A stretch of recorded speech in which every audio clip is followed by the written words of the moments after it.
Hey everyone, Crimson here. Cryo Archive dropped last week, and if you're anything like me, you probably used up your vault trying to play it. So I thought I'd take some time to put together a video that covers all of the in-game events you can use to farm up your vault so you're ready when Cryo Archive opens up again next weekend. I'll probably have to update this when Season 2 comes out, but in theory, for the rest of the season, you should be able to just follow the instructions in this video and get the loot that you need.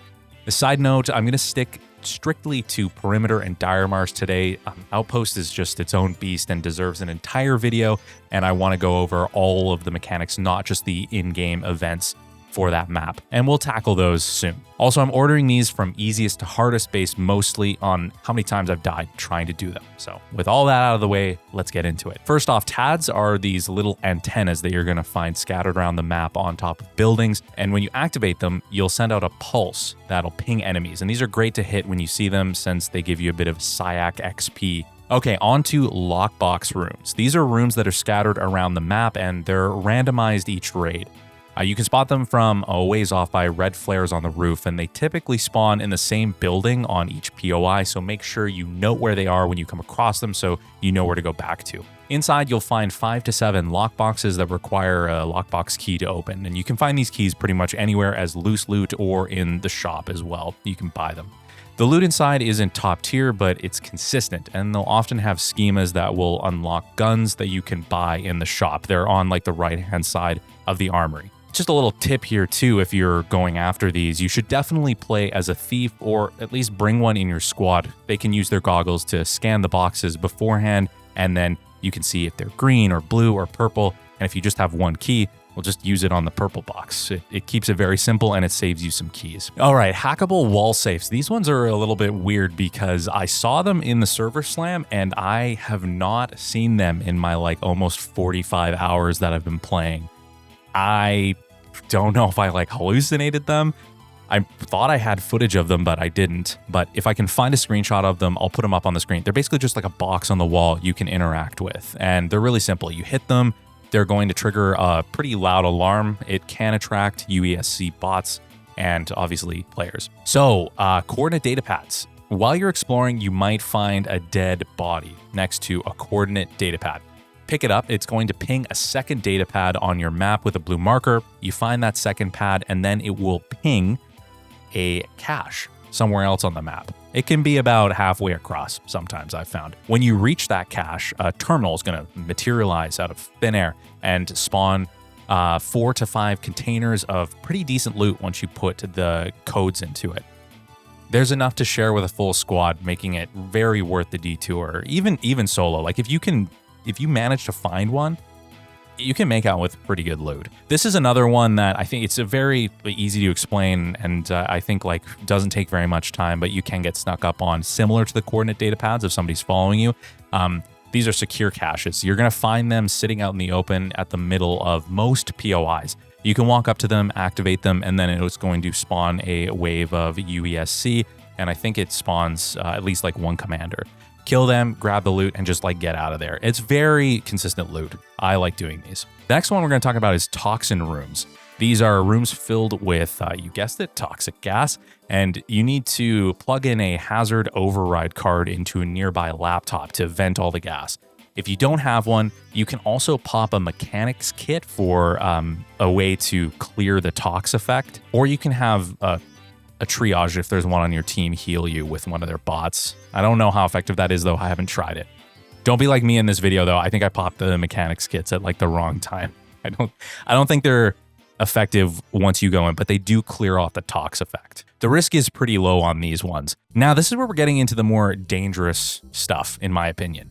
The next one we're going to talk about are supply drops. Around Dire Marsh and Perimeter, you're going to find these large square landing pads next to a console. Activate that console and it's going to trigger a pretty loud alarm, and it calls down this pod from the sky. It's blue, it's glowing, it has these big lines coming off of it, lasers I guess, that all converge onto the landing pad, and it is not stealthy at all. Everybody's going to know that you're doing it. My words of advice are don't stand next to it as it's coming down. Walk away a little bit, find a good spot to hide.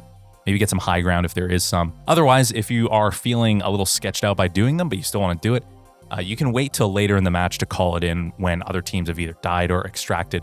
or if you're playing as Rook, I find that these are pretty safe to call in if they haven't been used up already by the time that you spawn in. Each pod is going to spit out 4 boxes containing weapons, attachments, and consumables. So good to restock these things if you're running low. I think that's it for all of the ones that spawn on either map. If I missed any, let me know in the comments and I can, write up a little post or something about them, or, pin the comment as well. All right, on to the Intercept event, which is on Perimeter only. I was having really bad luck trying to get footage of these. Someone either took them before I could get to them, or I died trying to get to them. If I end up getting some by the time I'm recording this, then great, I'll put it up on screen. If not, basically this is how it works.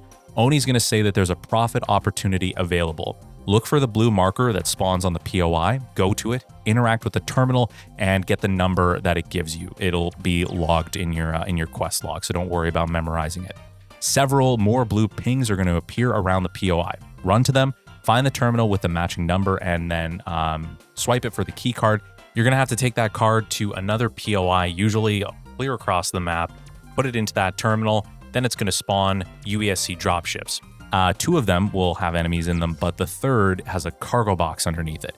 Shoot it to open up the box, kill the commander, get your loot, and just get out of there. On to the Wardens. These are 2 bosses. One spawns on Dire Marsh, the other on Perimeter. The spawns are going to be marked by areas that are kind of roped off by this UESC caution tape over the doors. Each of the bosses have gold shields, and they're going to have ads with them. They do feel like bullet sponges, but as long as you play it smart, they're not too difficult. So the Wraith Warden spawns at Overflow on Perimeter, or the bottom left of the map. You can set your trio up on the lower walkway entrances. There's like the 2 walkways on Overflow. Just go underneath them and, just take turns shooting at it. I think that generally, if you keep swapping aggro, the Wraith Warden is pretty easy to get. And you can also fight it solo from the roof.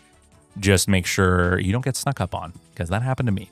The next one is the Scorch Warden on Dire Marsh. It's going to spawn underneath the algae ponds.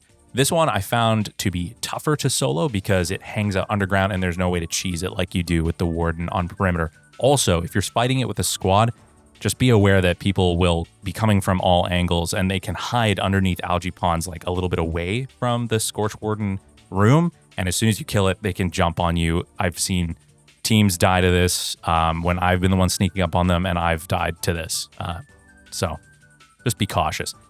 They drop great loot though. Purple weapons, marathon keys, and just, all around worth doing if you feel like it's safe to do so. And if you do it solo, just bring lots of ammo, bring explosives, all that stuff. This next one I don't typically do when I see it, and I'll tell you why. The next one we're talking about is the Anomaly, which is on Dire Marsh, or the Anomalous sample event. Basically what happens is it's going to pop up on your map, and you can go up to this flashing sort of distorted pocket of light in the air and activate it. It'll give you the anomalous matter sample. Once you do that, the entire map will be able to see where you are. And as you are moving across the map, there are going to be these anomaly rifts that spawn behind you and deal damage if you touch them. If you have the sample and you stand still for a second, it's going to spawn on you and hurt you.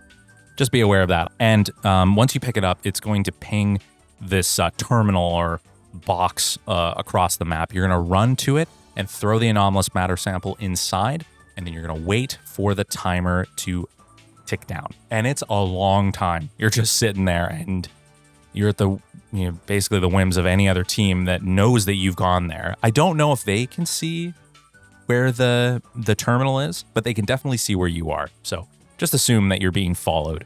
There's one that spawns in greenhouses, and I find that is a pretty easy one to defend. You just throw the sample in and you just hide away from it. Don't hide right in the room and you'll be fine. My problem with this event though is it only gives you 2,000 credits if you do it solo. If you do it in a trio, I believe it gives you 6,000. So that's a decent amount of credits for sure. But I don't do it solo ever. Just something to keep in mind. Okay, so the final one, and I would say probably the most involved event in the game, but I highly recommend doing it with a squad. It's very fun. I'm talking about the lockdown event. So this event you can do up to 3 times in a single match, and each time you complete it, the loot scales up and gets better as you do them. To run a lockdown, you have to bring an antivirus pack though. All right, I'll explain in a second. You're going to hear the event spawn in on one of the POIs. It's very hard to miss. You'll see a massive UESC square or ship. I don't actually know what they are. I think it's a ship. It's going to spawn in and project a red square over part of a POI. If you step into that zone without the antivirus active, it's going to hurt you and it will down you. Pop your antivirus, rush into the POI and find the console. Yeah, I'm going to have it up on screen. You'll see what it looks like. The key card is going to be on the ground very close to the beacon. I'm calling it a beacon. I don't know if that's actually what it is, but use that key card on it, and then it's going to spawn in 3 waves of enemies and a final commander, which can be pretty hard to kill, but I always just bring grenades, like frag grenades, just the basic ones that you can buy. And it's very effective. It takes out the ads very easily, and then it breaks the shields of the bigger guys. So yeah, bring in like 5 or 6 grenades, and you'll have no problem doing this solo. Once the commander is dead, the box next to the beacon unlocks for your loot, and you take it. Sometimes there's blue backpacks in there. There's blue weapons. Like it's very good loot. It's probably the most consistent. So you can take your winnings right there, or you know, if you're feeling brave, you can rotate onto the next POI and do it all over again for higher tier rewards. It's all up to you. Also, if you want to do the 2 other lockdown events on the map, make sure you grab the unfinished lockdown drive. And that's it. That's your complete guide to maximizing your loot runs on Perimeter and Dire Marsh. Just overall, these are really good ways to add a little something extra to your loot as you extract. If you thought this video was helpful, do me a favor and hit that like and subscribe button so you don't miss any of my upcoming videos. Thank you to everybody who watched and has subscribed already. It's been great to see new faces in the community. And let me know in the comments, which one of these events do you run the most? I'd love to know. Thanks for watching. Good luck out there, and I'll see you in Cryo Archive.